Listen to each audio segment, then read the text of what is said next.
Okay, well, welcome and please do take your seats. And good evening. And thank you for attending tonight's community information meeting regarding battery energy storage systems and the Maathai BEST project proposed by Maathai Energey. My name is Rita Graham. I am an independent consultant from south of Pittsburgh, Pennsylvania, and I'm the meeting moderator for tonight. My role tonight is to facilitate this meeting and present your questions to the panelists over here during the Q&A session. Now, Maathai Energey comes here tonight with three main goals. The first goal is to provide information on the Maathai BEST project. The second goal is to have technical experts that you see at the table over here that are going to provide information on battery energy storage systems, which are abbreviated as BEST, their development, their operation, their benefit, and their decommissioning. Now, the third goal is to gather as many questions as needed to allow for a clear understanding of battery storage system development and the Maathai BEST project, and then to provide answers and responses to your questions or clarifications to your questions. Now, this meeting is not a regulatory required meeting. Maathai Energey chose to hold this meeting to better inform the community on battery storage systems and to solicit and respond to community questions regarding such systems. In addition, Maathai chose to videotape the presentations and the Q&A session so that material can be readily available to any of your neighbors, maybe that weren't able to make it here tonight, or maybe some other communities who are interested. And the video will be posted on the project website. The project website is MaathaiStorage.com. And I'll repeat that again at the very end of the session. That's MaathaiStorage.com. And then people can view the video at their leisure. Now, the sun is really shining in on us tonight. So Maathai has agreed that they'll also include the slides when they post that video, because a lot of them you may not be able to see the detail, and the presenters may have to actually talk out the detail on it. Maybe it'll shift a little as we go through. Okay, so let's take a look at the agenda here tonight. It's on your handout, and this is the format of how we're going to spend our time together tonight. In a few minutes, the panelists over here are going to briefly introduce themselves, and then we're going to move into that information portion of the agenda where they give their presentations. So this is where I need to explain these cards. Hopefully you all got 2, 3, 4 more of these cards when you came in. If you did not, if you raise your hand, we can make sure that you get some cards. What these are is what I'm going to call your question cards. And how we use these is, as the panelists are speaking, I want you to jot down your question for that particular speaker on a card. And then when that speaker's done, we're going to have people collect those cards. And then I'm going to be sorting those by panelists so that it's more efficient on how we go through the Q&A. So I really need you to make sure you either print or write legibly and as neatly as you can and concisely so that I'm actually able to read it correctly for you. These should be questions. Some people asked if you can submit comments. No, I won't read comments. This is to engage the panel. That's why they're here. They're here to answer questions, not take comments. So declarations and statements, they won't be read. They need to be questions, because that's what we're here to do, is to engage them. Now, after each speaker, what I'm going to do is I'm going to ask you to pass your card to the person next to you towards those center aisles. And then we have 2 rovers, and I'm going to have them stand up, well, they already are. Over here is Esme, and over there is Sam. They're going to be the ones that are going to be collecting the cards in between each of the speakers. Then what they're going to do is they're going to hustle these cards up each time to Luke here at the table.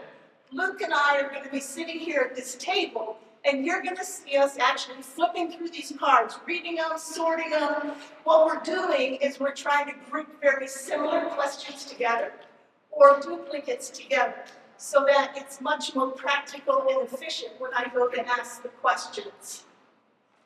Now, if we run out of time before we run out of questions, Full Mark has agreed to review the remaining questions and address them in the frequently asked questions section on that project website. Now, you're probably wondering why I use these cards. Why can't I come up to a microphone and just ask my questions? Well, the reason is because I like this format for three main reasons. The first reason is it will maximize the number of questions we get to ask these panelists in the limited time that they're here. You're going to be amazed in an hour how many questions we're going to get through and get responses to.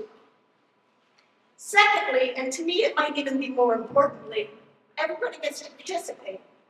Anybody who has a question can write the question down on the card.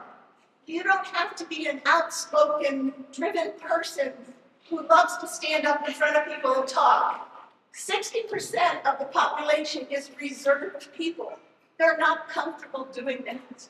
So this levels the playing field so everybody's comfortable in getting their question asked and answered.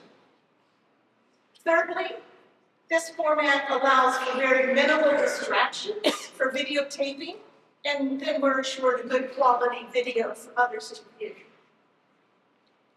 Now, as I mentioned, you can see we've got at least these two different video cameras running in the room. They're going to be capturing the activity. So we need that question generation and that question card collection to be done without a lot of disruption. So please don't wave your cards around. Just pass them towards those center aisles in the direction so that the card rovers can pick them up. If you run out of the card, though, and you want more, just sort of raise your hand and look to the rovers, and we'll give you some more cards. Okay, everyone's cooperation tonight will really ensure that we have a respectful and a responsive meeting here tonight. Now back to the agenda at this point. After the last speaker, I will present the audience questions for the panelist response. And what I'm going to do is we're going to have questions in these boxes up here. I'm going to grab 2 or 3 first, and I'm going to go with Bobby, and I'm going to give Bobby 2 or 3 questions. Then, when that's done, I'm grabbing 2 or 3 more for the next panelist, and doing that down the line, circling back around as many times as I can until 8 o'clock, when we'll go to our next steps and adjourn. Okay, so one last thing before we get into the panel session. I found it very useful to have some basic meeting ground rules or norms when I facilitate or moderate a meeting. You see the list up here, or it's on your handout if you can't make that out. So please take a look at those. The first one, listen without interruption. We have a lot to cover tonight, and I want to devote sufficient time to getting responses to your questions. Interruptions or distractions, sort of like mysterious cowbells, things like that, those kind of distractions, are really going to eat up time, and they're going to take away from getting your questions asked and answered. Now, and we already talked about write your questions on the card. Again, make them legible, and do not have declarations or statements in there. I won't be reading those. No banners or signs. You already complied with that. Thank you. That's a safety issue with me. I want people to be able to see, and I don't want somebody to poke with a sign. And lastly, respect each other. I know that emotions could be rising high for some of you tonight, and that's understandable. To ensure that the entire audience, though, can hear the project information that's going to be given tonight, I ask you to remain courteous and respectful. I want this to be a productive meeting where you leave with a clear understanding of the energy storage system information. So please, with that, I want you to silence your cell phones. Put your question on a question card, please. I just have a question about the question cards. Are they going to be kept and added to the record, or are you just going to read them and they're going to be tossed? When I'm done reading them, they go into a container that distinguishes which ones have been asked, and those will be packaged separately from the remaining cards. And both packs are given to full marks so that they have them. And the video is going to be capturing the responses to the ones that are asked tonight in person. And then the ones that will be done in writing are going to be the remaining ones that don't get asked tonight. Okay. Now, for the record, there is one thing I do want to mention. I do have security on site. She's in the back for us, the officer here. It's standard protocol that I use. I require it whenever I do any sort of meeting where there's a large gathering of people. You hear too many horror stories about what can happen when there's a large group of people together. So I do have a security person on site for all of our protection. I've never had to use one, and I certainly don't expect to tonight. Okay, panelists. You can turn that microphone on and warm it up. I'm going to have you each introduce yourselves, give your name, your title, your company, and your topic, and then pass the mic to the next gentleman. First of all, it's great to be with you all tonight. Stand up, sorry. It's great to be with you all tonight. Before I introduce myself, I did want to emphasize some sentiment that Rita passed along, and that is, as you'll see in this presentation, we're several years out on this project from it being operational. And while it's never too early to have these conversations, I hope we never get there, but to the extent there is, ends up being opposition in this room, there's going to be many, many, many official and unofficial opportunities to do that. And this is the first meeting of many that we will all discuss this project. So I hope, all that's to say, I hope we can be excited about collaboration and productive discussion. So my name is Bobby Howard. I'm a senior manager of development and origination at Maathai Energey. My areas that I'll be focused on tonight for the panel will be general development topics, project economics, and anything related to Maathai Energey. Thank you. Hi everyone, my name is Paul Pabst. I want to say first of all, thank you for coming. Really appreciate the passion and interest in the electric power industry.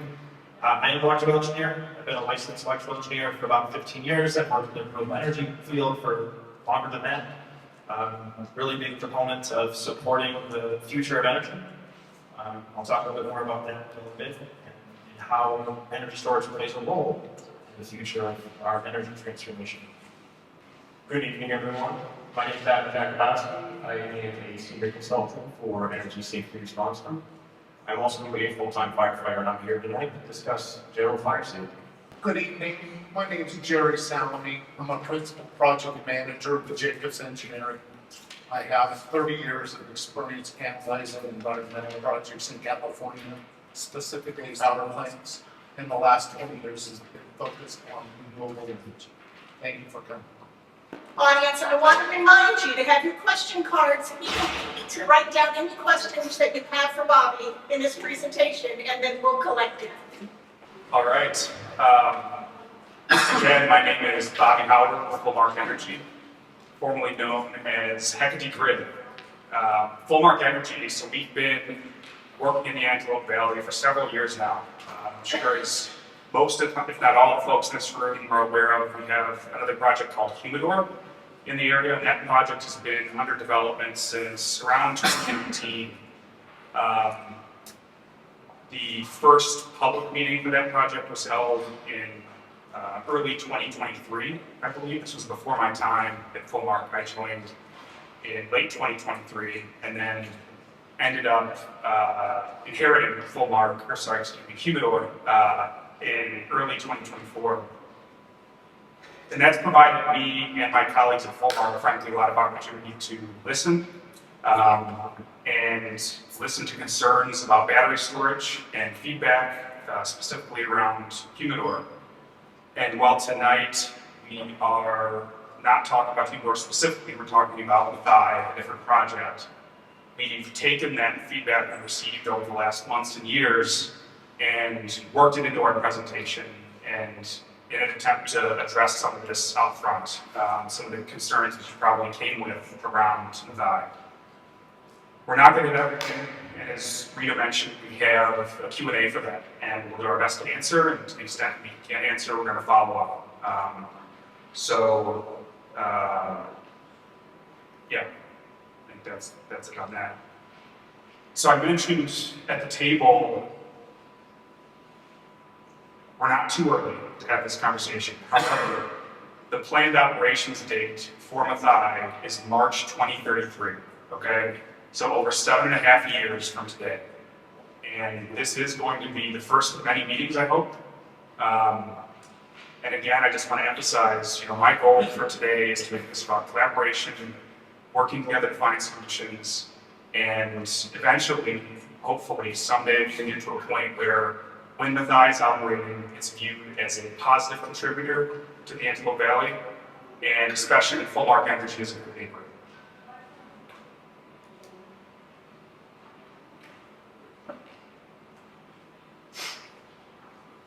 Again, I'll apologize for the lighting here, so I'll do my best to be descriptive, and again, we'll share the presentation with you all after the meeting. Maathai is an energy storage project, and energy storage has changed quite a bit in the last 5 years, and it's going to change even more over the next 7.5 years as we move towards Maathai's operations date. And so the technology that we actually use in this project is not set in stone. However, what's in front of us now is lithium-ion battery storage. Lithium-ion battery storage is the commercially, technically proven solution, especially in California, where almost over 16,000 megawatts are currently operating.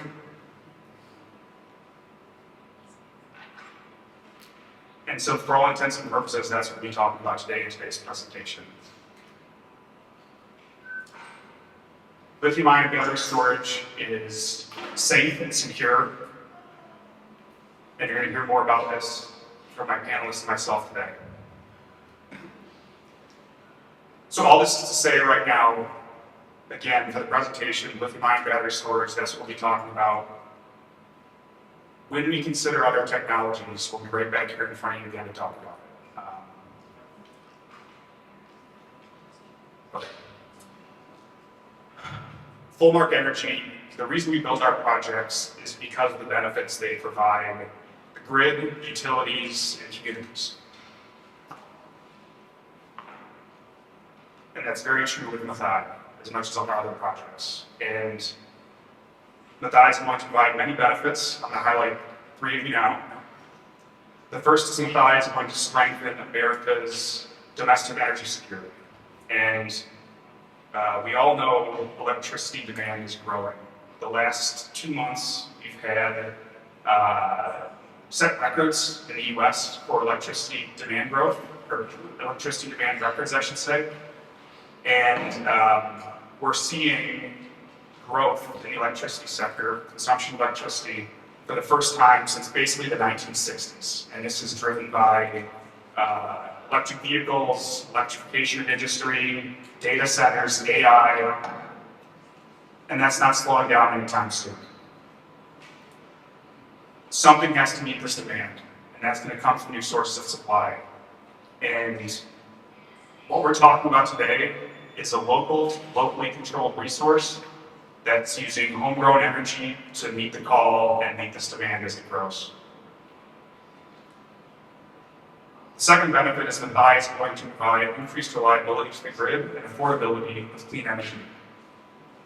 The way Maathai will operate is in times with abundant renewable energy supply in the Central Valley. So wind and solar production, and there's a lot of it. Maathai is going to charge from that power, suck it up, hold it in reserve, and when the grid becomes constrained, it will push that power back onto the grid to relieve that constraint. And this constraint manifests itself in many ways.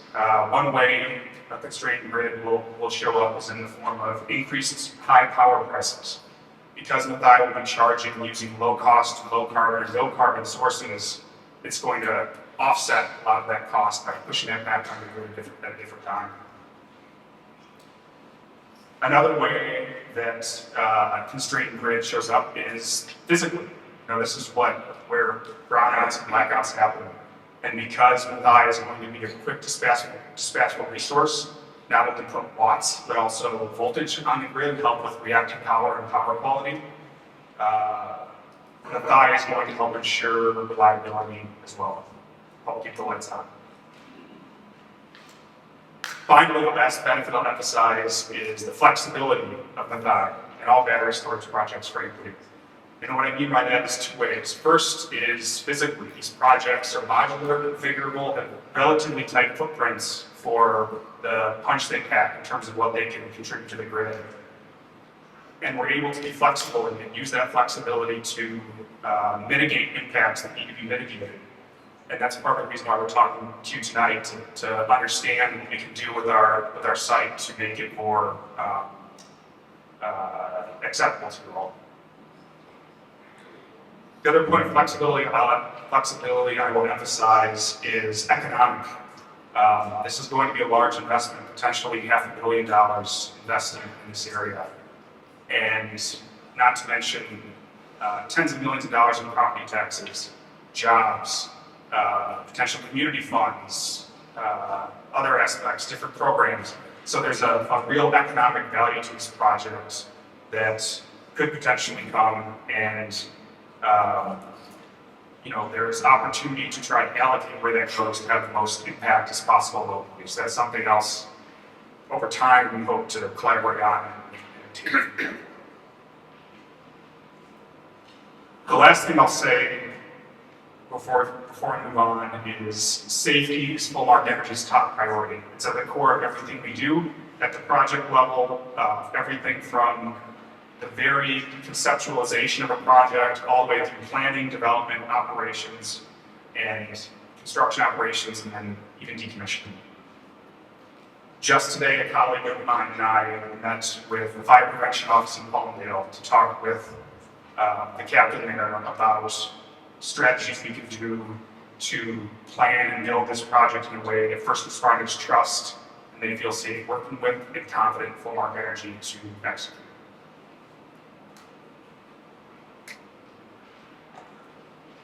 So a couple of details about the project itself. Again, I apologize for the way here, so I'll just read it off. So the project is planned to be a 250 megawatt by 4-hour project.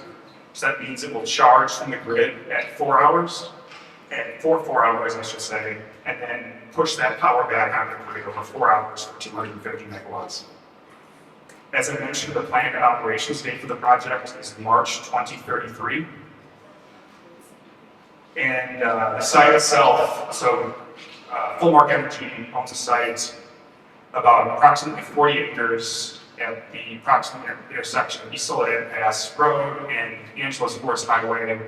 We'll show the site in more detail here later, but this is about 700 feet or so east of the SoCal Edison substation. That's where this project will interconnect, where it will charge and discharge power from. And I think that's it for now on this. I'm happy to take any questions on the specifics of the project when it comes. So just a few things quickly on Fullmark Energy. So we are an independent power producer, which means we develop, own, and operate standalone battery storage projects. Our core footprint is in California. We have several projects operating, several more in development, including Maathai. And we also have a portfolio around the US and certain states as well. We were founded in 2018. We were spun off from a company called Maathai Energey. We are a wholly separate operation now, and because of that, we rebranded to Full Mark Energy to continue to differentiate ourselves. So there's a little bit of confusion there in the market on who we were, and that partial drove the brand this year. We are not a development flip shop, so we don't intentionally come to the community to develop a project and sell it to somebody else. Our core strategy is develop, own, and operate. So we're here for the long term and take a operational ownership mindset with our projects. We are owned by a large infrastructure company called Infrared Capital Partners, $14 million in management. So we have secure financial backing, and I'd also like to emphasize our project portfolio of 4 gigawatts across the US.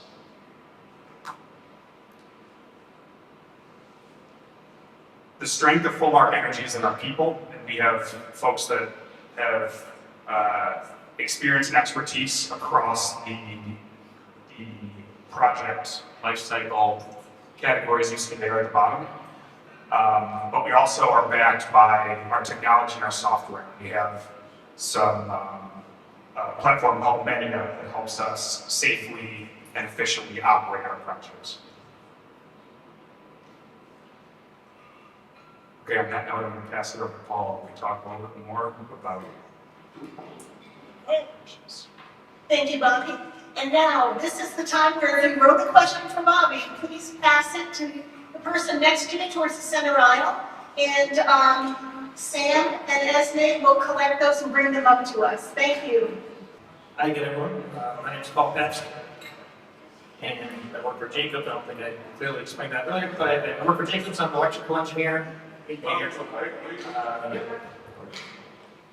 an electrical engineer, and I've been in the power system industry since 2007. Started in the renewable field, doing a lot of work in Southern California, among a lot of other places across the U.S. But what I want to talk about is where the grid is today and where the grid is going. And I appreciate everybody in this room because you have a feeling of opinions on where the grid should be going. I'm very involved on the electrical side as the daily job, but I'm also involved in the volunteer organization IEEE. For those that don't know IEEE, they are the professional organization that writes all the standards that govern how power systems are designed. So there's all volunteers, most of them are in industry or laboratories or universities or just general public. And that's something I contribute to a lot. And we focus on where the industry is going. We take input from everybody, including, of course, people here, so in your own minds, I'm kind of curious to hear where you think the power industry is going or where it should go. Bobby mentioned a few great buzzwords. Safety is number one. It's always going to be number one. We care about that so much that drives everything that we do. Reliability, that's another great killer of the grid today and the grid tomorrow. Another one I want to really emphasize is sustainability. So there's a huge focus on creating a cleaner, greener environment that helps our future generations, reduces climate change, reduces fuel usage and emissions, etc. So how do we get there? That's one of the questions that we ask ourselves in the IEEE world as well as the industry world. So a cleaner, greener, more reliable, and not more costly grid, right? And safe.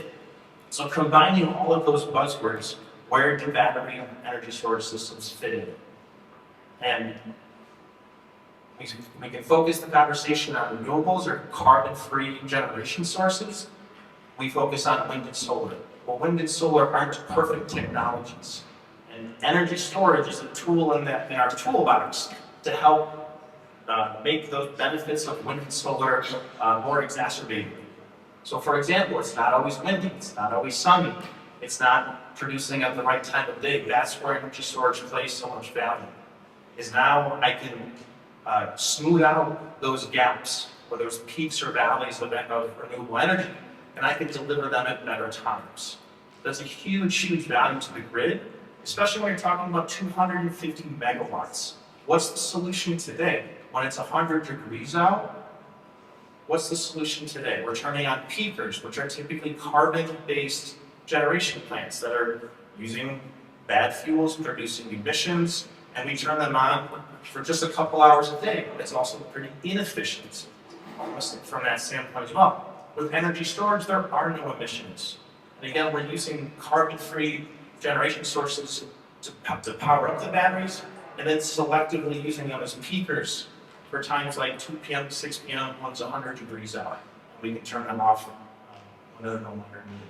So there's a huge benefit that comes from energy storage that supports a cleaner future. I want to really emphasize that. From a design standpoint, again, safety is number one.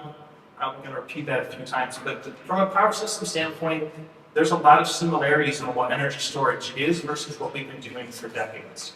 I put 3 boxes here in the upper right of what typical energy storage systems look like. When you drive past them, you might see 2 boxes, you might see 3 boxes. But the 3 major components are the DC side of things or the energy storage part. That's typically a chemistry, and that's typically where we have talk a little bit more on where we have our emergency response plans. The DC side converts to AC, and that's what we use. The grid that we use today, the wall outlets are all AC. The last piece is the transformer. I want to make a reference to the green transformer right outside this building. Everybody walked past that today. That is about 80% of the size of what every battery or every energy storage system will have. So that size and that sound that you heard or didn't hear when you walked past it, that's effectively what's going to be in front of every energy storage unit at Maathai. And as you said, it's modular, so a lot of projects will have that kind of same approach and that similar size. So just more of a point of reference. From the standpoint of safety, what do we actually do? So we have sensors and monitors on every piece of equipment that can give us anything. We rely heavily on the digital world because the digital world is faster than human response. It's also safer than human response. So every box here is going to have a sensor, and that's going to go, if it detects a problem, whether it's a problem on the power system or it's a problem on any of the end devices, it'll respond within milliseconds. And I literally mean milliseconds in the power system world, that's really how we speak. But not only does those individual sensors have protection features, we take a layered approach. So we have independent protection, we have cross protection, we have backup protection, we have belts, suspenders, overalls. We have a lot of different layers so that we're not relying on one specific manufacturer or one specific firmware. So that's part of the approach that we take, and that's all guided by industry standards that are constantly evolving. Because the power system is evolving, the needs are evolving, our standards are evolving, and those are listed there in IEEE, Underwriters Laboratories, and National Fire Protection Association.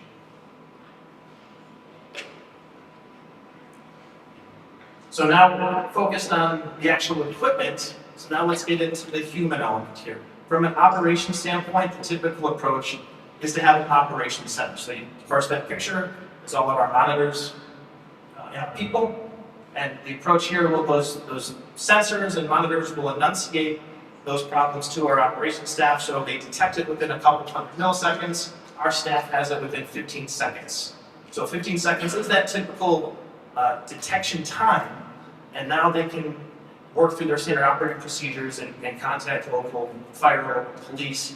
And of course, I'm talking about worst case scenarios, but that's how quickly our operations staff can get those problems. The last topic I want to bring up is noise. So if you remember those 3 boxes that I showed, the batteries or energy storage side, the inverter, the transformer, those all are sources of a little bit of noise. I've made a reference to the transformer outside. All of these projects are designed according to the local code. The local code has a 65 decibel threshold at the point of the property line of the nearest unit. So what is 65 decibels? It is a normal conversation. I have a decibel app right here. I turned off the microphone. It's a very standard normal conversation. So that's our threshold. That's what we're designing against. And we have they can do sound studies, and they'll do sound studies. And if we do exceed that, there are mitigation measures, which are pretty traditional measures, like putting up walls or acoustic barriers. So that's all I have for right now, and then I'm going to transition to Adam and carry the conversation on. Good evening, everyone. I hope you can all hear me. Again, my name is Adam Jakubowski. I am a senior consultant for Energy Safety Response Group, and I'm here to walk through how these battery energy storage systems are becoming safer, smarter, and more resilient, especially in light of recent concerns. And we do take the concerns seriously and listen to them.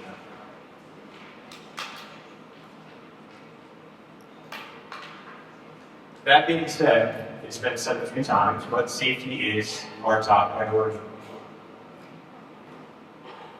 It's important to keep things in perspective. These events are rare, and the failure rate is decreasing rapidly. From 2018 to 2024, there was a 98% decrease in incident rate. Over that entire time range, there were 81 total incidents reported globally. The 98% decline is shown on the orange line. I'm thinking the sunlight's a little better, so I'm hoping everybody can see this graph. Of course, 2025 is not here. To date, in 2025, there have been 5 incidents reported globally. 2 of those were in the United States, and of course, one of which was lost landing. Looking at this data, it may seem irrelevant, but South Korea from 2018 to 2022 experienced 37 incidents. 37 incidents that are accounted for in this graph. It appears that those incidents were due to the manner in which they were installed and operated. This forced strict regulation there for these installations. Since the end of 2022, there has been 1 reported incident in South Korea, and that is a testament to the power of smart regulation, specifically fire codes and standards.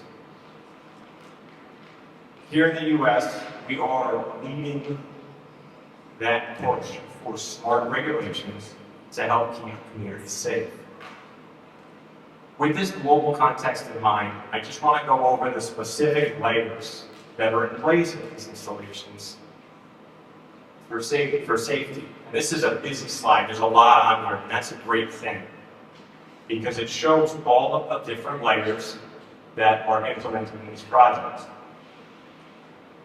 The systems are protected by a rigorous, multi-layered safety framework. They meet strict standards like UL 1741 for the inverters, UL 1973 for the batteries, UL 9540 for the entire system together. It's a system standard. And, of course, UL 9540A is a testing standard to measure thermal runaway propagation risk. But there are new requirements now for large-scale fire testing. In this large-scale fire testing, these battery storage enclosures are forced to endure extensive flaming to measure the potential to propagate to an adjacent unit, and that can help dictate spacing based on that testing. Beyond those standards and testing, these systems are equipped, and Paul mentioned some, with smart controls to monitor temperature, detect fires early, prevent explosions, and shut down electrical faults. Every installation is reviewed by engineers, by quality teams, and must comply with local codes such as the California Fire Code and any additional requirements that LA County requires. Safety doesn't stop with the equipment. Each site does go through a detailed review, gets approval from local authorities, includes fire department training, expert input, and has emergency response, commissioning, and decommissioning plans in place. It's not just one layer. We call this at ESRG defense in depth. It's a whole bunch of layers of protection to prevent, contain, and respond to any risk. with those codes and standards, these systems can be installed indoors or outdoors. Indoor facilities are called dedicated use facilities. They're built solely to house energy storage. Because they're interoperable, they require significant fire and fire protection engineering analysis for suppression systems, fire barriers, and ventilation. The image here on the left, can someone give me a nod? Can you see now this stuff? Okay. The image here is from Moss Landing. It is a real-world example of a dedicated use building, but it is not an ideal one. It lacks fire barriers and concentrates all of these batteries, a large volume of batteries, in a single open space. I'll touch more on Moss Landing on the next slide. On the right, you'll see an outdoor, non-enterable enclosure here during a fire department training. Outdoor systems are designed to limit the amount of batteries in one spot. They're very designed. And of course, that enables emergency responders to manage any incident a little easier and manages the risk for propagation, unlike the photo you see on the left. These facilities are also installed in security areas. There's no public access, safe separation from buildings, and aggressive vegetation management. So, while both of these types of installations are viable, they are vastly different from each other. So, on that photo that you just saw on the left, a quick discussion on Moss Landing. I'm sure everyone is eager. Moss Landing is an example of a dedicated use building, but not a model for modern system design. This building was built in the 1950s. It was designed to house turbines. It was not designed to hold batteries. It was repurposed to hold batteries. In that manner, it's a globally unique facility. But how was it allowed? How was this system allowed to be put in place? At the time, codes were catching up. The International Fire Code first put out battery storage guidance in 2018. National Fire Protection Association followed in late 2019 with the 855 standard, the first ever edition for the calendar year 2020. But it takes time for states to adopt these codes as they're developed. Moss Landing was approved in November 2018, began construction shortly after, and began commercial operation in December 2020. Right around the same time, California was starting to enforce those initial codes, which may have not required. While the system did rely on expert analysis for its construction, there were no formal codes in place. Current evolving fire codes are very different than having no codes at all. We learn from every incident, we update the codes, but it's vastly different than having no code at all. When the fire happened, responders were faced with some pretty severe challenges. No fire barriers, no safe access, and of course, building collapse. There was an emergency response plan for this facility put up on the website, but it was more focused on the facility personnel rather than the emergency responders.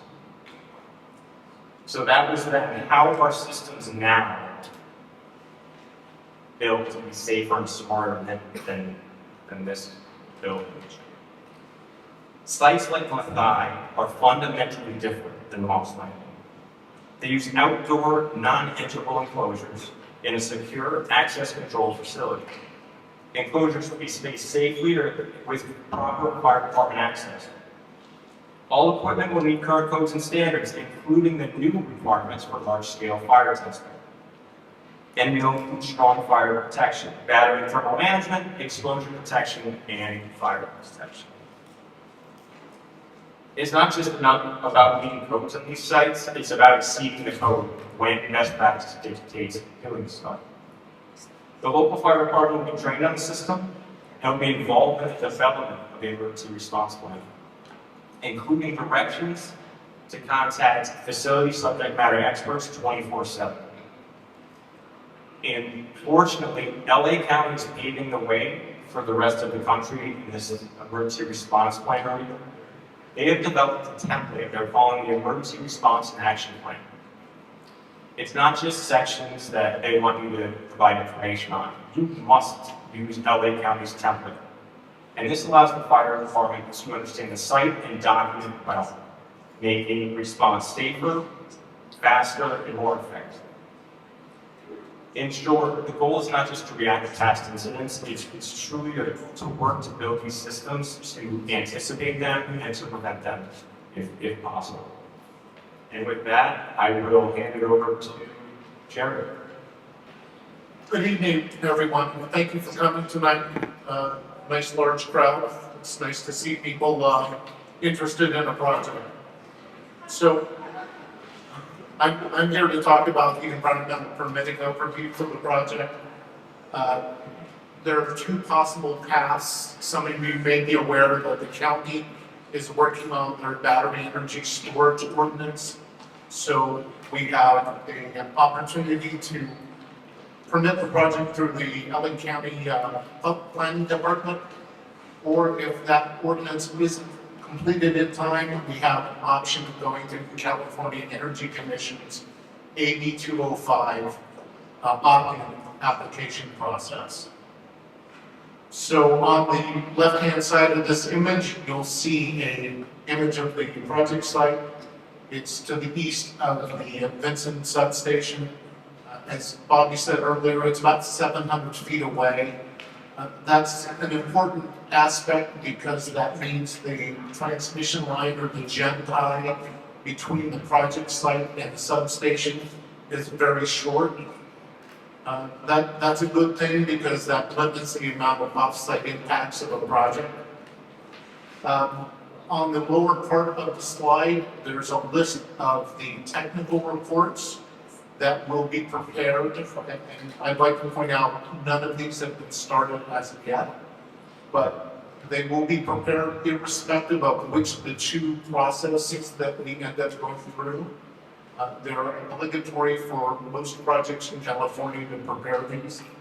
I'm not going to read through all of them, but I think the ones that most of the public are interested in are the air quality and greenhouse gas report, the noise and vibration report, the public health report, and the traffic report.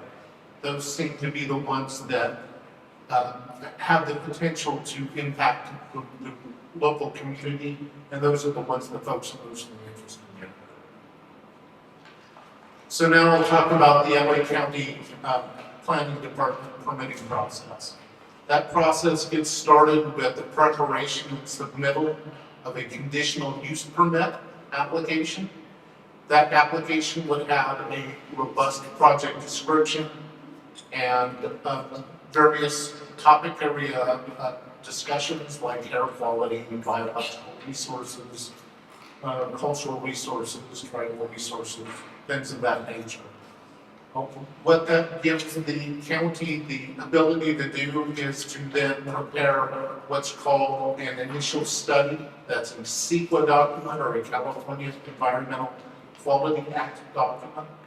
And that initial study identifies for the county what level of environmental documentation needs to be prepared for the project to comply with the California Environmental Quality Act. The reality is a project of this magnitude in California would require the preparation of an EIR, environmental impact report. And the county would then launch into an environmental impact report, which would start with a scoping meeting that they would hold in the community area. And it would be a meeting like this where the county would then solicit comments from the public. And those comments would be incorporated into the analysis that that is the basis of the environmental impact report. Once the environmental impact report was completed, the county would then distribute a public draft of the environmental impact report for public comment. Typically is 30 to 45 days for public comment, and then they take those public comments, compile them, and address those comments in what would be a final environmental impact report. They would then issue that final environmental impact report, and then the project goes to the County Board of Supervisors for them to determine whether they're going to deny or approve the conditional use permit for the project. The next path for permitting is through the California Energy Commission's AB 205 opt-in application. This is very similar to the county CUP process with a number of additional wrinkles. The first of which is the first thing the Energy Commission would do is to have a public meeting, or I'm sorry, not a public meeting, an agency meeting with interested agencies, and there's a list of those there, but they're primarily the county planning, the California Department of Fish and Wildlife, the Army Corps of Engineers, the U.S. Fish and Wildlife Service, and any other applicable agencies that would be interested in the project. After this meeting, the applicant, or full market in this case, would prepare an application for submittal to the Energy Commission. The wrinkles I mentioned include, as a part of the legislation for this program, the requirement that the applicant enter into a legally binding community benefits agreement. And that agreement would include things like help for schools and libraries. It would be funding for job training programs and health programs. So that is a different wrinkle from the county planning process. The other thing that the Energy Commission process includes is a requirement to certify that a prevailing wage is going to be paid during construction. So they would enter into a project labor agreement with the California unions for construction of the project. The rest of the processing of the California Energy Commission AB 205 application is similar to the county planning process. They would prepare a draft staff assessment that would be issued for public comment.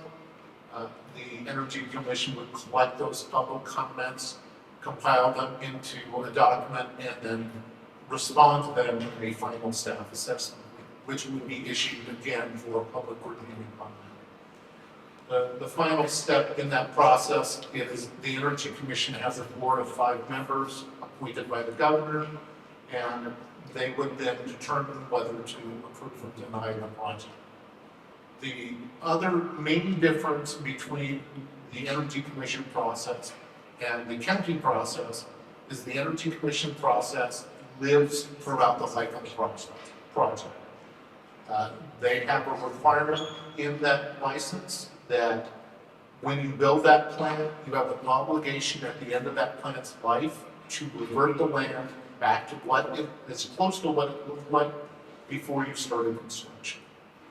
So it is a cradle to grave license for this facility. And with that concludes my remarks. Thank you. I'm going to give my microphone up here to the panelists because we're going to start now on asking your questions to the panelists. So let me get this over here for them. Okay. Will you consider changing to a safe battery chemistry if alternatives are proven to be scalable in the near future?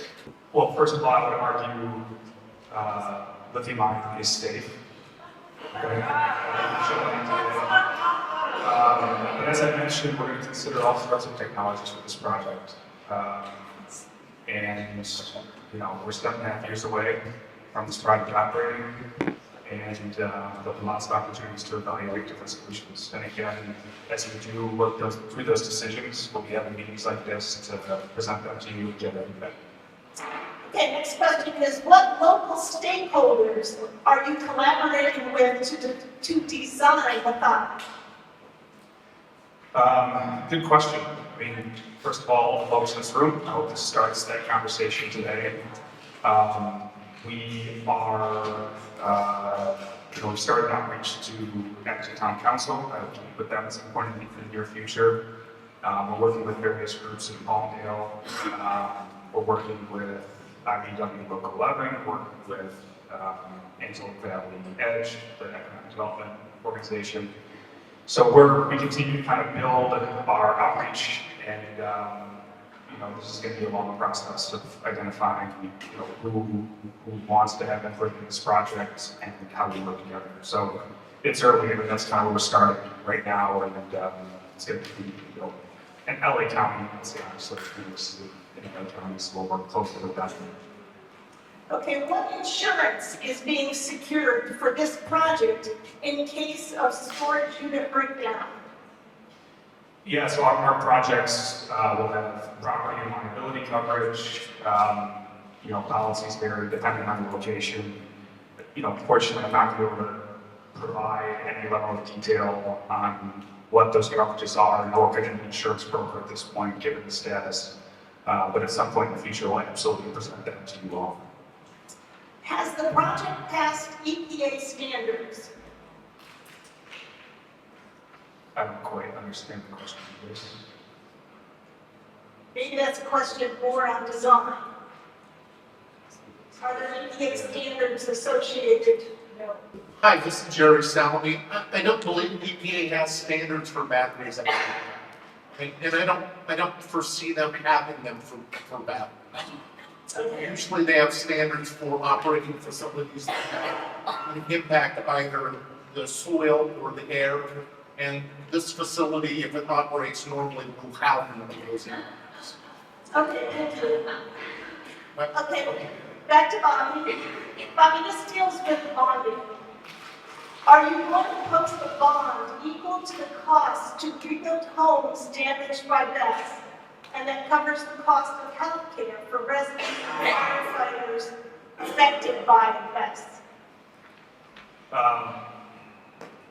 This is why we're here tonight, to get questions like that and come up with solutions like the one that are proposed potentially. That's a complicated question.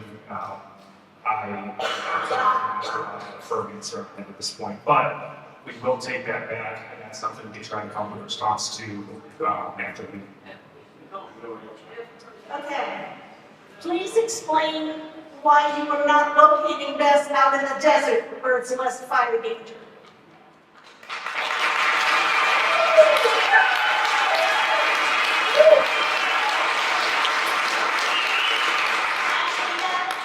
That was a very similar vibe of many of the comments, Yeah. as you can tell. I'm glad y'all like that question. So, first of all, there are projects being sited in the desert. We have some development projects being sited in the desert. Maathai is where it is because the grid is signaling a need at the Vincent substation for that, okay?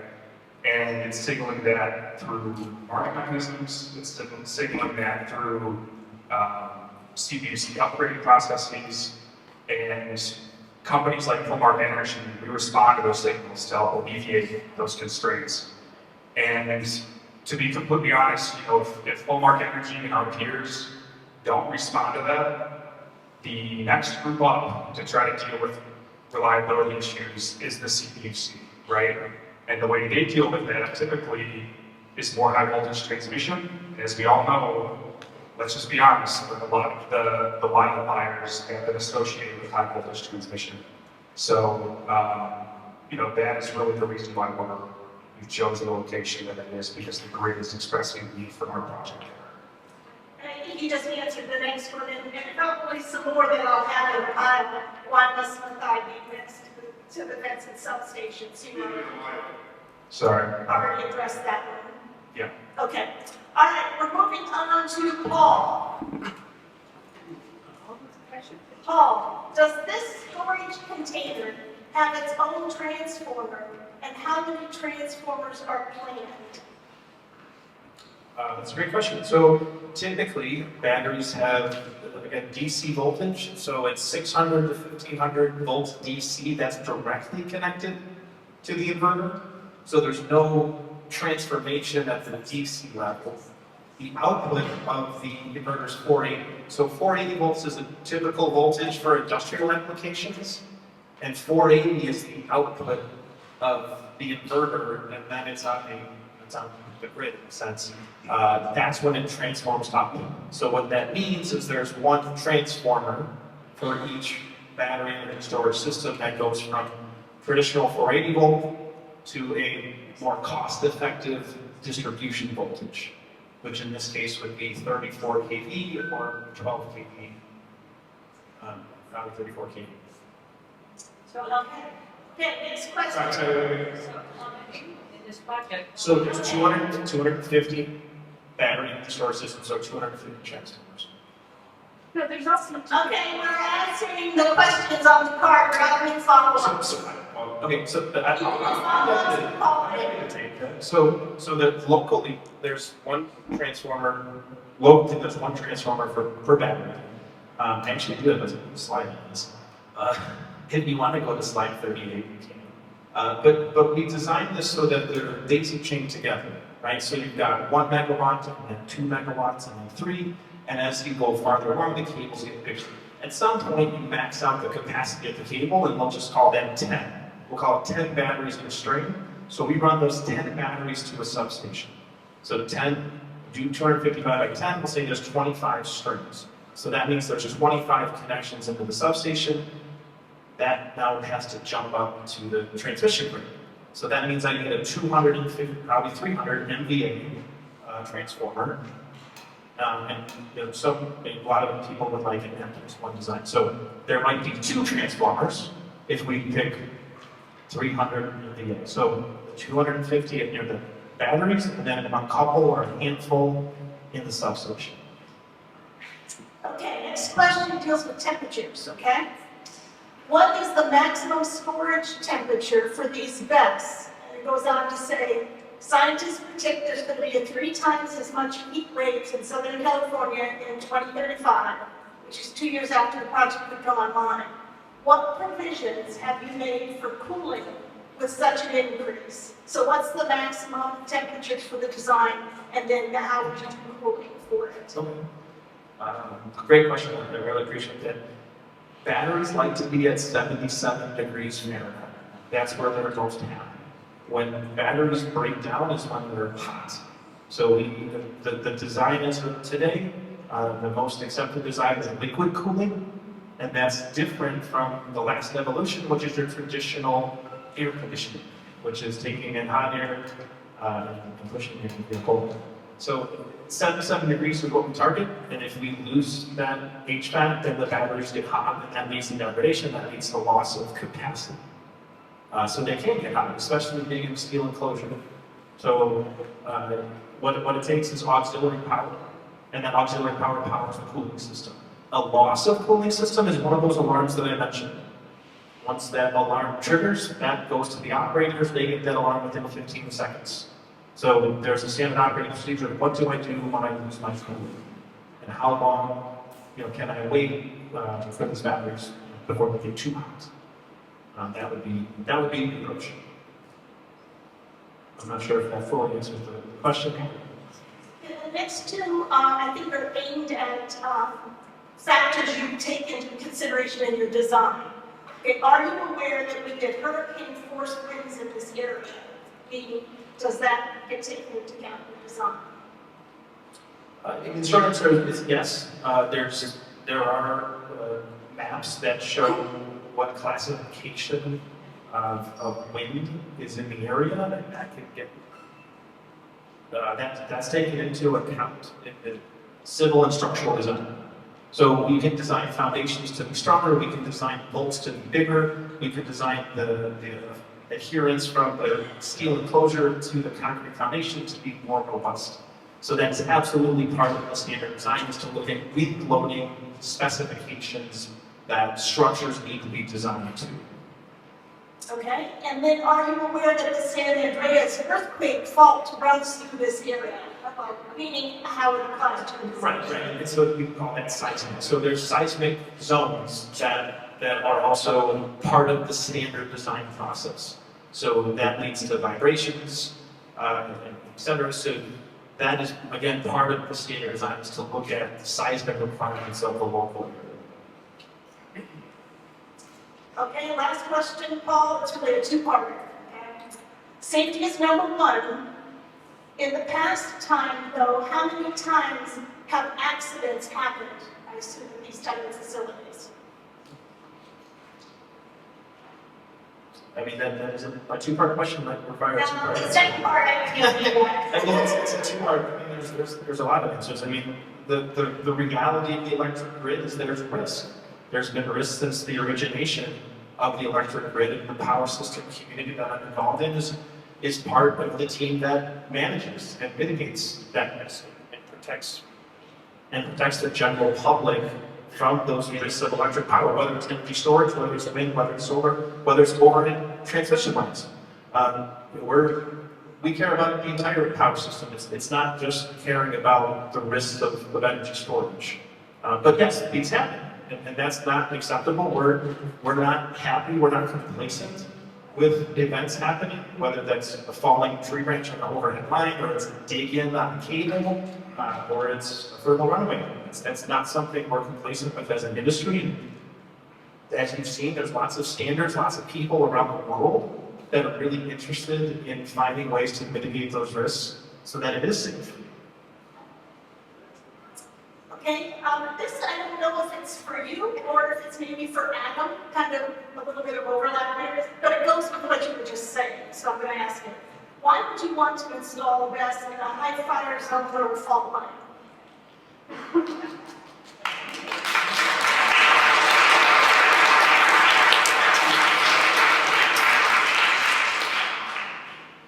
Outside of conflict. Yeah, we're talking about the measures, so you can probably continue along that line. I mean, I think this goes back to my response earlier on why, we chose the site that we did. There's lots of things about the site that make it good, and it happens to be sited by a fault line that is 3.5 miles away, if my memory serves correctly. So that's just a fact. But I think this goes back to my answer before on why we're there and why we're there for fault line. Okay, thank you. Now, this one, I do switch over now to Adam and Lee. He's dealing with, the high fire area. What would happen if the battery storage does start on fire? Now, the question is, how do you put a fire out?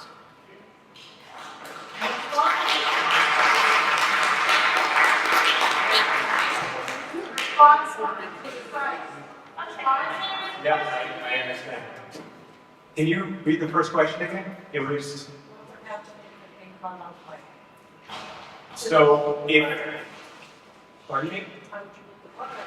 So, The question was, what would happen if the battery storage starts on fire? What's the measures that then kick in? What happens? sure. So as I mentioned, there are fire detection systems, fire alarm panels, communication, central monitoring that will alert not only the operators at an operations room, but also the local responding fire department. These systems are now tested, as I said, it's a new requirement for large-scale testing. Essentially forces the manufacturer to ignite their system, and it's not easy. It's not just a snap of the fingers. It takes some work to get these to ignite. And they use that to inform siting, how far away they are, how close. So it can help us to understand, hey, we're putting a site here. based on the large-scale fire testing and what we saw in that test, what is the best and safest distance for the next enclosure to be to prevent that fire from propagating to the next fire, to the next unit? Well, propagation from one unit to the next is extremely rare. It has happened. I will say, in some instances where that has happened, the manufacturer responded immediately to correct it, to identify why it propagated to the next enclosure, and they retroactively repaired all of their assets. So in terms of how do we put that, we do a lot of medium and large scale testing in our lab, and I will tell you, water puts these out. It truly does.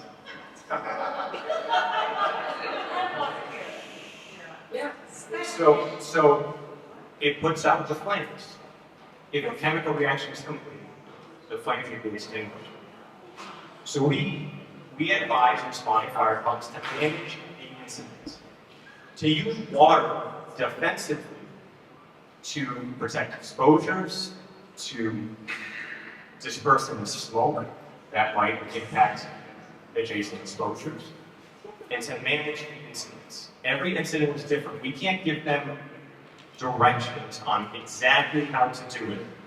We give them guidance and talk them through it. The reason why it's not best to apply water to an involved unit is because it's like rain hitting the roof of your house or your car. They're sealed. The water will just cascade down the side. It's a weatherproof enclosure meant to keep dust and rain and other water. And then inside of that, the battery cells are in racks, modules are in those racks, and the cells are in those modules. So to get water on what's naturally burning is nearly impossible. So we force, or we advise to use water to protect it from getting involved in that enclosures. How do you put it out? Okay, we're going off the question card, we're not going to solve this. But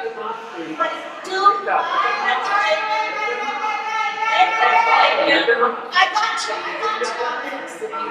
got you. So please, can you go ahead and expand upon how then the fire would be put out, or how it's handled? So we advise to manage the incident and let the involved enclosure consume itself. These systems are designed in that fashion to consume themselves, one enclosure, not to propagate to the next, based on testing, engineering analysis, and logical siting. Okay, next question. You say there will be real-time monitoring and alarming. How can thermal right away be stopped, to be specific? Is that just for that? So once thermal runaway starts in the cell, it's going to complete its process. It's going to run its course. The goal is to stop the propagation. UL 9540A is a test that tries to examine how well that system will prevent that propagation risk. Okay, a lot of the questions deal with lithium batteries and some of the issues you've been discussing. To kind of paraphrase a couple of these, why not use a different type of battery that's non-lithium? I don't have that answer. Do you want to talk on that? Governor doesn't have stock in it. Yeah.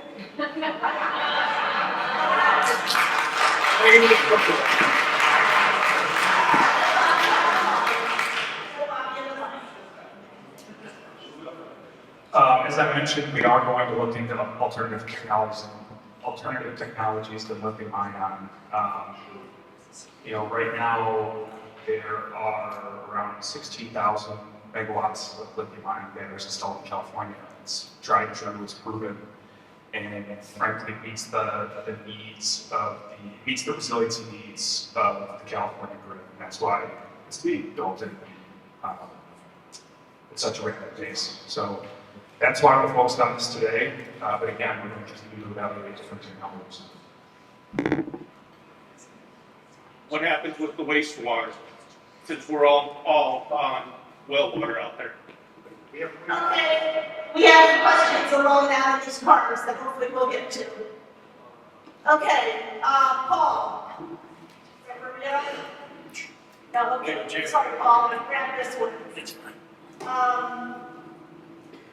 Will this facility help at all with the constant power outages that plague the Acton and Aqua Douche areas? And will it reduce our cost of energy? Cost of energy? Let's not be. Oh, come on. Well, they're here to answer the questions, and they can only answer if you give them the chance. Thank you. I can comfortably answer one of them. I can't comment on the cost of energy. That's a question that's just outside of my scope. In Southern Cal is the energy provider, that would be a question for them. However, from a resiliency standpoint, like I was mentioning earlier, how does this help prevent outages? Well, I've got 250 more megawatts of capacity that I didn't have before. So even if all of those peakers still exist, and I have a grid constraint, I have 250 more megawatts to deliver. Whereas before, if I run out of power, I'm opening to the lotion, so that would create the outage. So you are giving Local outage, yes, okay. Will this serve accountability or will it go down? All right, I'm going to ask people to leave the room if you keep having outbursts, and that is why we have security here. So be respectful. Be respectful. We are not high school students. Well, stop talking to us like we're high school students. Hey, Yeah. courtesy or respect. You can ask me for the question to be All right. Do you want us to end the meeting? We can do that as well. He doesn't understand the question. All right. We have public safety power, All right. and they're asking you, because it's a big, they're asking you if that would be able to get back to us. And there is public safety power shut. Paul.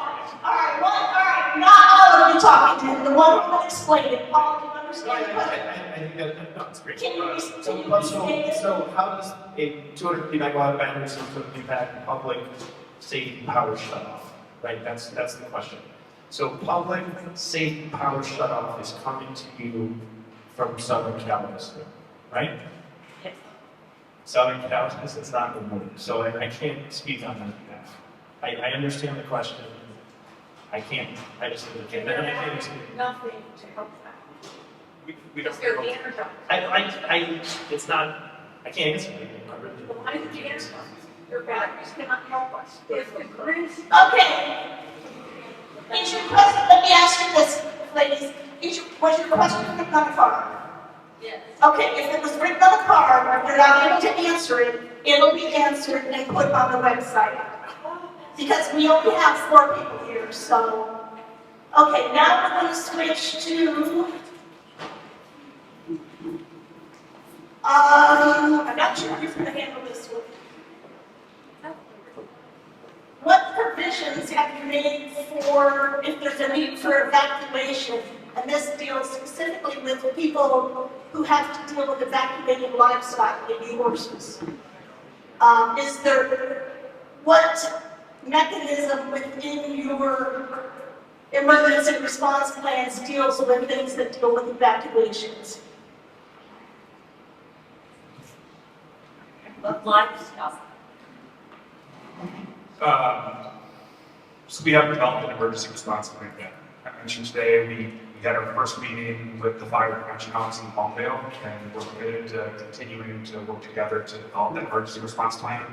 I am far from a livestock expert, so I would welcome your input to this. I'll use some cards on the table. You can grab, email me, give me a call. I welcome feedback. So frankly, I don't know what the expectations would be related to that, but we would do our best to incorporate that. Thank you. Adam, I believe this pertains to, I think it was your slides when you talked about South Korea. Yeah. Okay. Yes. In South Korea, did they or have they built a best plant in a residential neighborhood or in a high fire zone that you know? I do not know, to be honest, I don't know anything about specific installations in South Korea. They have a lot, there's a big for installation of battery energy storage in South Korea, but unfortunately, I just don't have the knowledge of specific installations at a location in South Korea. Okay, the next question, there's a couple of them that are going to deal with Moss Landing. Did Moss Landing facility not have the safety protocols that the 5 will have? That's correct. And I will elaborate a little on that. That's correct. That's correct. So as I mentioned, the fire barriers, they just really work. Their whole batteries are concentrated in one spot. Imagine a Walmart with no fire breaks anywhere, just all those commodities throughout the store, and something happens. What's there to protect it? It was a dedicated use indoor installation that was before any codes were implemented. What we're looking at here is an outdoor facility with numerous non-electrical enclosures. So by its design, it limits how many batteries can be in one spot. And it will meet all the codes that are now in place that weren't in place. So all the engineering analyses, the hazard mitigation analysis, the more robust emergency response plan, all of these items will be in place in any installation now. Okay, one more question that I'm not sure if it's for you or somebody else at the table. It deals with the recent Vistra power plant failure. How can you state that your lithium-ion battery energy storage system will be safe in light of the recent Vistra power plant failure and the obvious damages it caused to the health and well-being of residents and the environment? Is there someone who can speak on the differences between that plant and your plant? So I just mentioned the fire protection features, but there is a lot to learn still for Moss Landing. We're looking for answers, I think, as much as everyone else here is. But mainly it's a focus on codes and standards to prevent or reduce the size of an incident if one needs to occur. So mostly fire protection, sensors, testing, certifications, things that weren't present back then, were not required. We also have learned a lot in the past number of years. It sounds weird to say something from 2020 is outdated, but for this application of this technology, and this technology isn't new, we all have it in our pockets. I've seen a lot of people with phones. It's all here. It's not a new technology, it's a new application of the technology.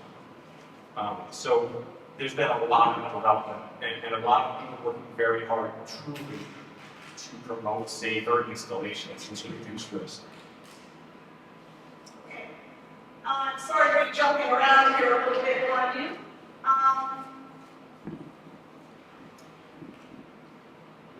I assume this is from like a design perspective.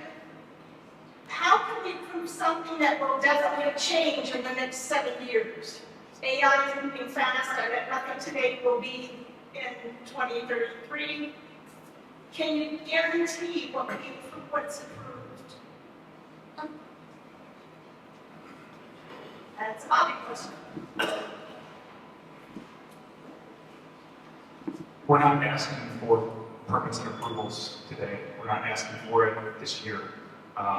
So I guess what I would say to that is, yes, things are going to change, but when we do go forward with our permitting and approvals process, whatever that is based on the technology today and what would be used for this specific project. So that's what I would say to that.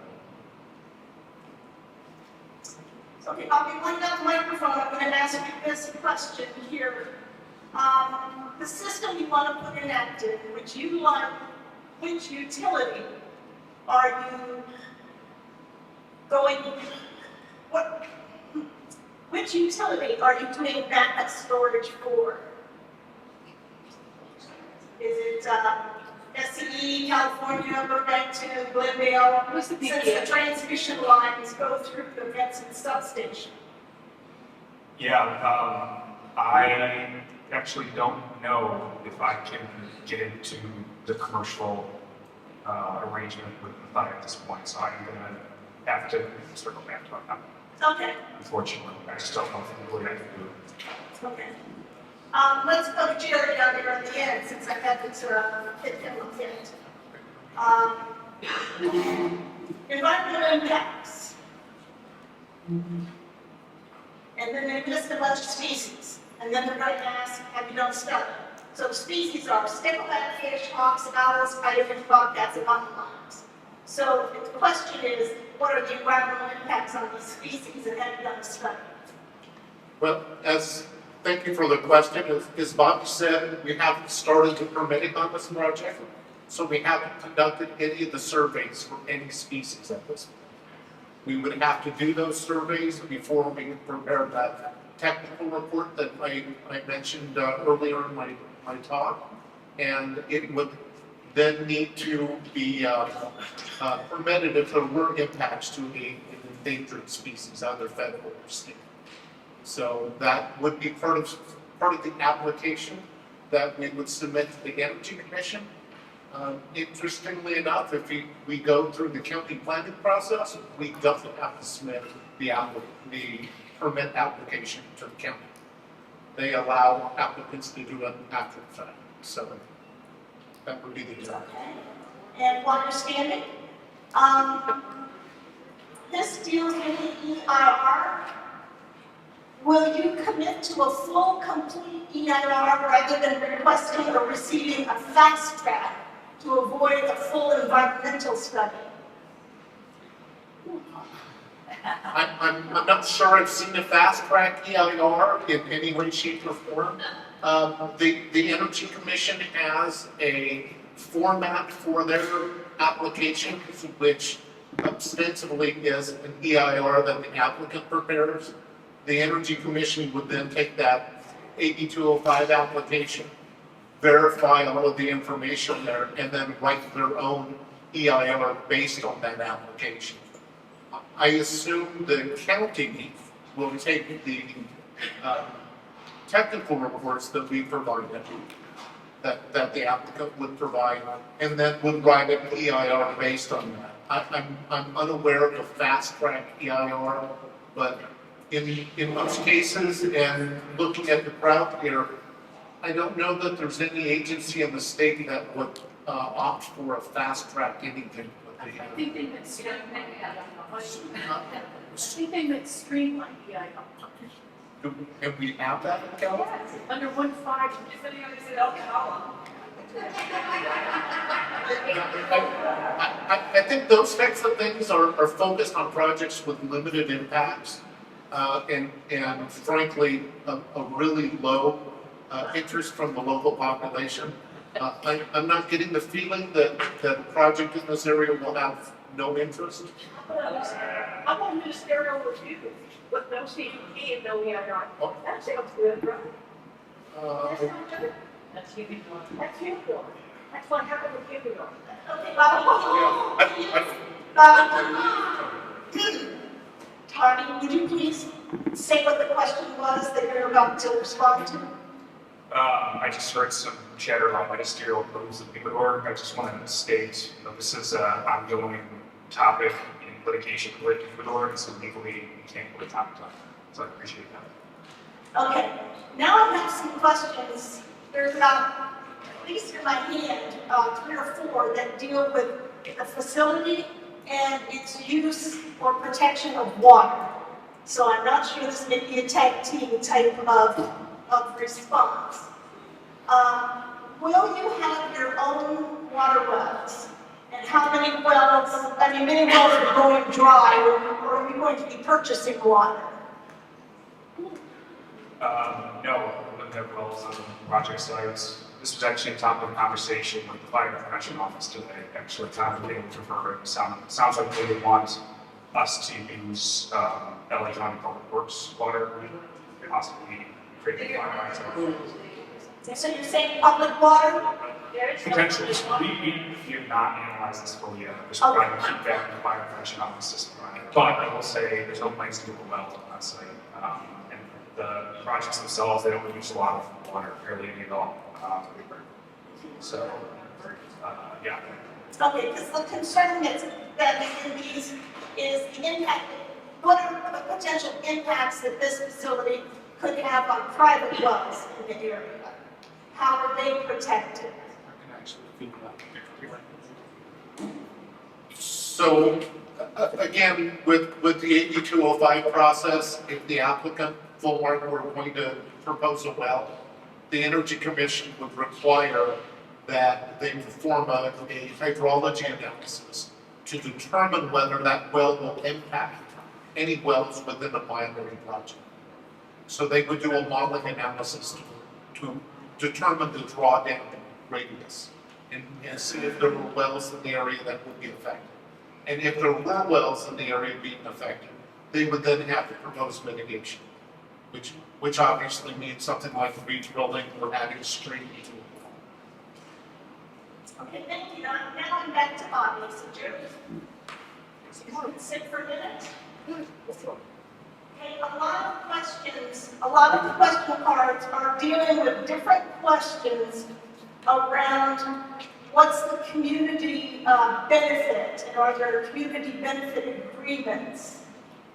Let me see if I can find some wording while you're thinking of that. It seems that installation and active benefits other distant parts of the county. What are the benefits to us? What might this project benefit the community? Yeah, so there's a slew of them about benefits. Yeah. Excuse me. So first of all, community benefit agreement, that's a defined term, I believe, in the CEC process, is that right? Yeah. So defined terms can come in many forms, and I'll say again, part of the reason why we're here tonight is to flush out what potentially do with that.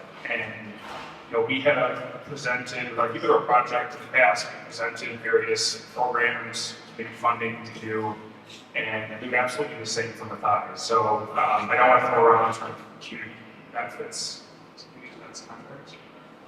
Well, it's a legal obligation. Yeah, anyway, I don't want to throw that around, just absolutely, that's on the table. In terms of benefits, I view it in three ways: economic, environmental, and electrical. On the economic side, as I mentioned, this would be a somewhere around a $500 million project, investing tens of millions of dollars in property taxes, 100 or so jobs during construction, and 3 to 4 jobs during operations, and not to mention things like community benefits and funding. So that's direct economic benefits. Indirect, these projects, the reason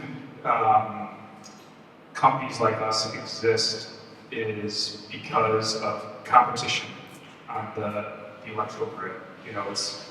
The electrical market in California and other places in the US are organized in a way that they want companies to come and try to build these projects and in a way that offers their supply at the lowest cost ever. And that competition drives down the price of power, eventually, hopefully, it's your utility bill. So that's one part of the economics as well, it's kind of driving down that wholesale cost of power. On the environmental side, obviously this is using low carbon and low carbon sources, so there's a greenhouse gas impact. But also, as I mentioned, the way this project's going to operate is it's going to help facilitate the movement of renewable energy in the Central Valley, partly down in LA, and that will offset a lot of old legacy peaker generation. So you have and renewable energy making its way down, offsetting that. My understanding is, a lot of that pollution, based on the way the wind blows, can come up to the Antelope Valley. So that's kind of a direct clean air impact that this project will have. I'll say on the electrical side, there's a question about safety shutoffs, and I'll be honest, I'm not an expert on that, but I will say Maathai, there's a direct electrical interconnection from the substation at Acton to the Interlope substation to the SE Vincent substation where the Maathai battery project will interconnect. And, resilience, reliability issues like blackouts and brownouts, those typically aren't caused by fault across the speaker house. They're caused at the regional level. A transmission line goes down, a generator trips, and Maathai is going to help ensure that regional reliability, which will trickle down to the local level. And again, there is a direct physical connection. Power will flow along this point from the Acton substation to the Antelope to SE substation. Okay. This goes back, Bobby, to part of your presentation. I think it's just a clarification. You mentioned the best was for the Central Valley. Where is that? What are you referencing in the term Central Valley? I'm saying north here, where there's a lot of wind and solar being developed. So it'd be kind of pulled down from the north through the Antelope Valley down to It's like Midway, are you talking about Midway? Midway, Substation, Midway substation. maybe Midway, I don't know. Okay. All right. Do you know, and if so, who owns the battery storage facility off of 14 North Freeway near the Edwards Air Force Base, near Mojave? Terrigen. I do not. Someone in the audience said Cherokee. Okay. Are you? I'm actually for that, that's like AES? Yes. Okay, that's according to this thing. Okay, are you prepared to work with the community where you have your best location on setting up a combined emergency response team in place of on a continuing kind of basis, having an emergency response team?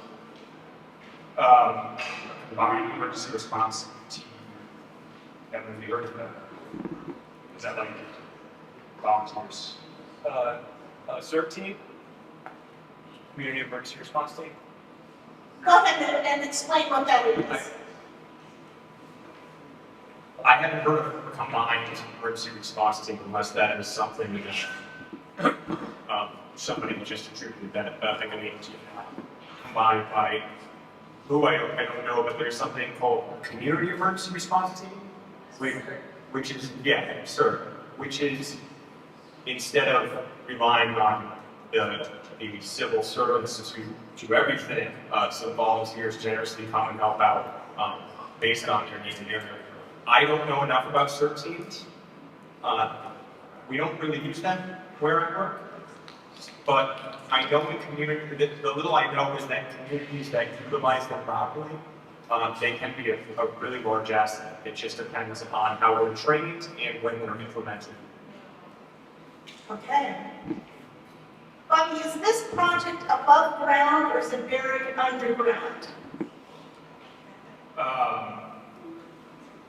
Again, if we're talking about lithium-ion batteries, which today we are, those are in above-ground enclosures, and the collection system, the circuits that actually pull the energy from the batteries themselves are underground.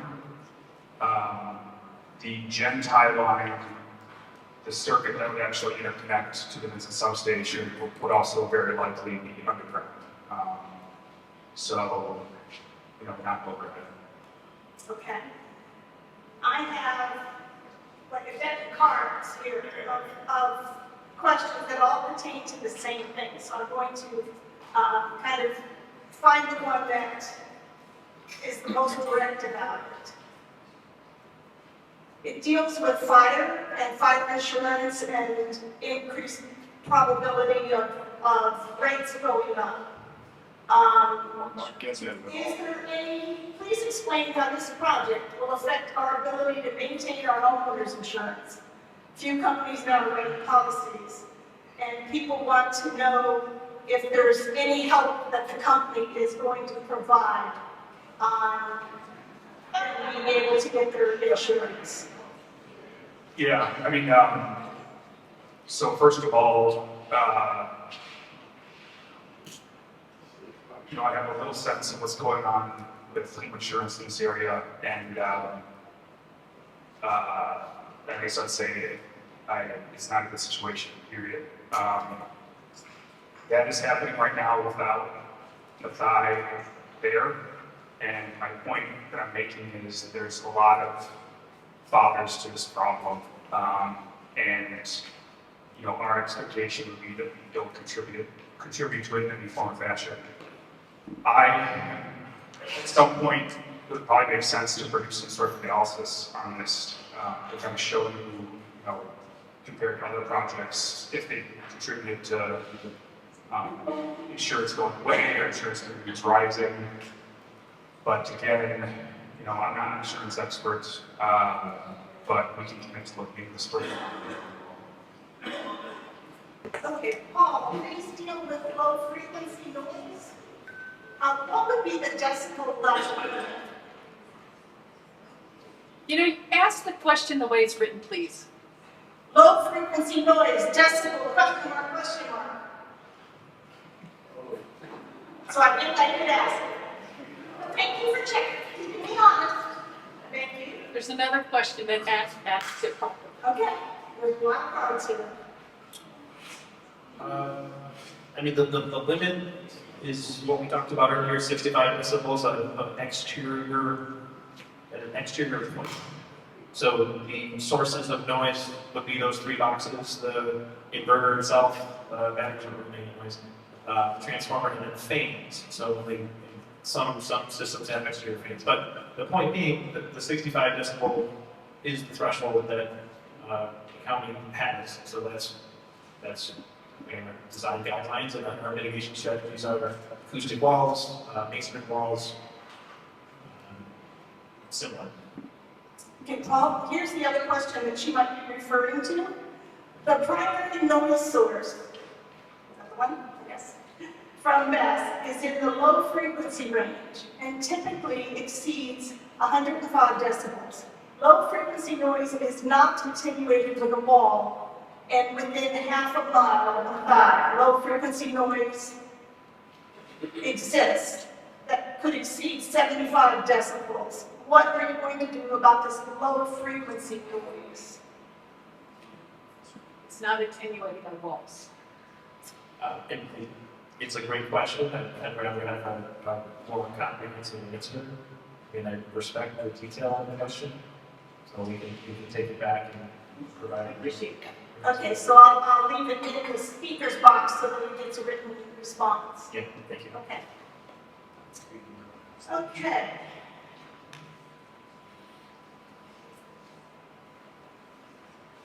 I'm not sure which of you made this comment, but it deals with BESS and solar energy. Okay, how can one know that BESS will be enabling substantial levels of solar energy? I'll take that. So solar storage coordination is the buzzword that was very popular a few years ago, and it all comes down to the bell curve of production. So solar produces when it's sun, right? You can angle them south or you can angle them west. So it either, there are those that don't know, but south has higher production. West follows the load curve better.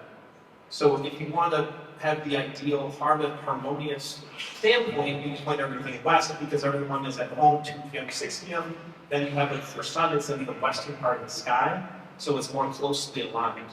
When you're not aligned, right, then you're going to have too much solar or not enough solar.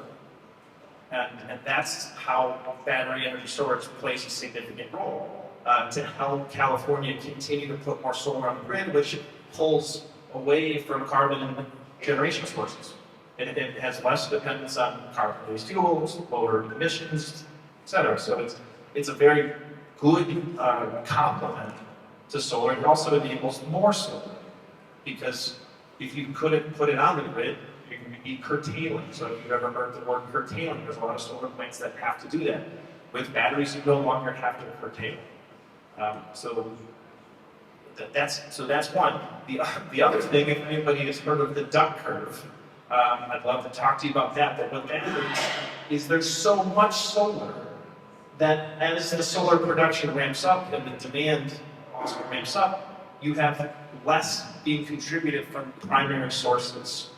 And you get to a point where you're inefficient and starting to curtail. So there's too much solar. And now that's another piece where the battery can fill in that gap so that we're not having to turn off generation or run it at very inefficient levels, which again contributes to more fuel consumption and more emissions. So that's, again, the complementary role that energy storage plays from a technical macro scale. Okay, another question here for you, Paul. Is there 24-hour service on site with a crew watching for leaks, explosions, or fires? And are they looking for errors in reacting to possible fires, potential fires? Yeah, I mean, absolutely. It's absolutely. So these systems run 24/7. The monitoring and alarming system is also 24/7. The operations center is 24/7. So you likely have 2 or 3, probably 3 or 4 shifts of people. The other benefit here is all the sensors are local, but they have communications so that these operation centers can be anywhere. They could be local to Acton, they could be in Houston, they could be in San Diego, they can be anywhere. And that's when we're leveraging the wonders of technology. So that also makes it easier to support something 24/7. Just like fire departments are 24/7. So that alarm happens at 2 in the morning. That person is out hour 3 of their 8-hour shift. It's a normal day for them. They're able to respond very, very quickly and follow the same operating procedures just like any other time of the day. Go ahead. The question is if someone on site at the best plant 24/7. An on-site person, on-site presence. Not a monitoring center in San Diego. Right. No, it is an operational decision whether to have an O&M building. So there can be. So when I say local, it could be local within the fence. It could be local across the street. That example of San Diego would be more of a regional scale, but we could be designed with an O&M building with people there. Now what benefit does that provide? You have local people, you have faster response, but when the situation we're really most concerned on is fire. So that person at site is getting that alarm in 15 seconds, they're still making the same phone call to the fire department. So that person could be there and that would have benefit, but from an operations center, they could make that same phone call from another location. Okay, another question for you. This deals with potentially cleaning the units. How do you clean these units? Do you use air? Do you use water? And where does it go? Or is there any cleaning? That's a good question. So I'll have the answer. I'm Jerry Selmy, Jacobs Engineering. I can answer the water part of that. The facility will have a stormwater retention pump. So any water that hits the ground would be captured by that pump and wouldn't leave the site. So I can't answer that question. Okay. I'm happy to take that question back. So when I interpret that, when I hear that, I interpret that as preventative maintenance. So preventative maintenance is typically in the form of electrical tests. When we talk about cleaning, we clean solar panels so they have production. I'd rather get an answer from an actual battery manufacturer or packager, which we can get. What are the details of their preventative maintenance? Typically, they're doing preventative maintenance twice a year on some components, and sometimes once a year, sometimes quarterly. But I'd be happy to get real data from an O&M provider, operations and maintenance provider. So when you Okay, that's the question. So when you clean up, what are you using to clean? Yeah, To clean up, it's actually right by outside. I'd rather get a real answer. Like I said, preventative maintenance, typically the power in the world, you do some cleaning effort of CO2 cleaning. That is something that some people do. But again, I'd rather get a real answer from a provider or service. Okay, in the spirit of asking questions that are very tough, not impossible to answer, let me ask you several. And this could be to anybody there. You talked about Moss Landing. Did fire experts tell the community of Monterey that the Moss Landing facility was safe?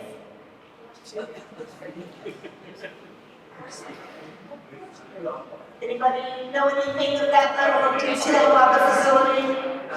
Can't speak to that. I don't think anyone in this table knows the answer to that, because we'll follow up. Okay. All right, here is,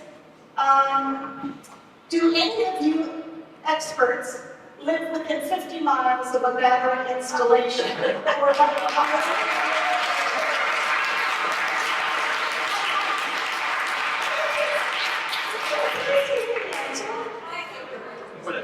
Was that 50? 50. 50? There are a couple in Sacramento that are within 50 miles. Of you? Yeah, Okay. yeah. Okay, Bobby. Neighbor has a power. Probably, I'm sorry, Bobby, what you got? My neighbor has a Tesla Powerwall. Oh. I honestly don't know if I'm within 50 miles of the various streets project. Okay, here's another one while we're on the same line for the panel. And I think you could just, raise your hand. You don't have to really respond. Who would live 3 miles from the best project? I absolutely live 3 miles from the best project.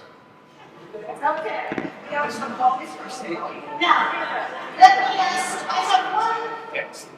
one that, it's labeled that it's for Jerry, but I'm not sure it's Jerry. That's my 5-minute warning. Okay, so we have 5 minutes left. Will a secondary containment system, such as an HDPE liner, be used to capture any leaks or electrolytes or other fluids, preventing them from seeping into the ground and contaminating soil and groundwater? So, as I mentioned before, any water that falls on the project site in any way, shape, or form would drain to a stormwater retention pond. And that pond has I don't think it's a HDPE liner, I believe it's a bentonite clay liner. But that typically would have a valve to control flows off site.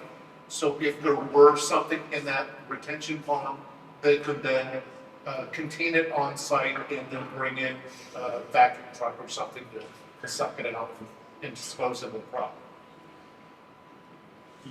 You're not allowed to discharge contaminants to the ground in California. It's just not something we accept.